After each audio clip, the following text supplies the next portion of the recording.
this before they're allowed to be free. For Nelson Mandela, the answer was 27. For Aung San Suu Kyi, the answer is we don't know yet.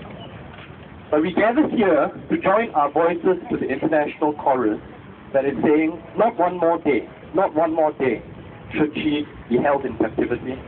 We gather here to join our voices with the international chorus that says, stop this show trial. Singaporeans need to make a stand because we can.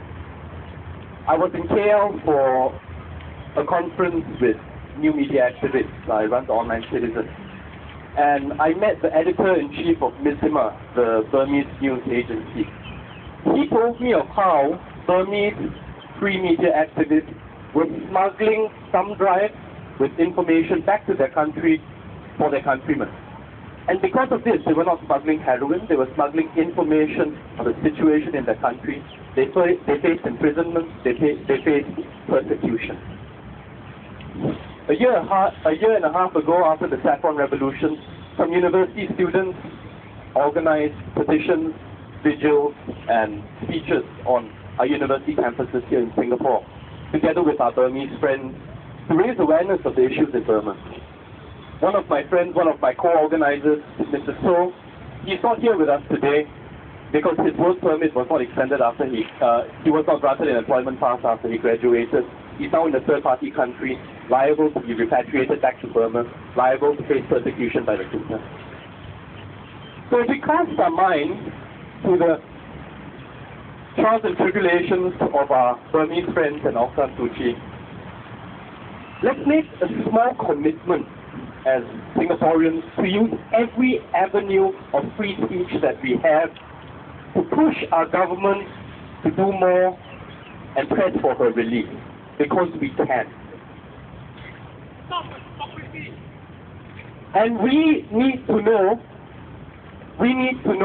that we are guided in our mission by the cause of justice, but in speaking to governments, we need to frame our case in the language of pragmatism. Government seldom listens to abstract sentimentality. So let us do this. Let us remind our government that this regime will fall. It is the nature of history. They are on the wrong side of it. Let us make sure that when that government falls, we are on the right side of peace, justice, and democracy for Burma. And unless our government does that, we will be despised by the government of a democratic Burma for our weak will. We will be despised for ignoring our fellow ASEAN countries in the time of greatest need.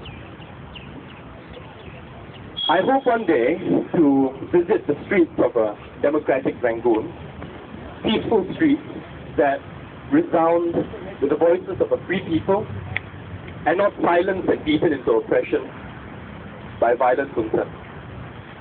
In one of the speeches, Aung San Suu Kyi reminds us, it is not power that corrupts, but fear. Fear of losing power corrupts those who wield it, and fear of the scourge of power corrupts those who are subject to it. My Singaporean friends, those who are with me today, let's ask ourselves, what do we have to fear in speaking up for the cause of justice in Burma? My answer is nothing. Thank you.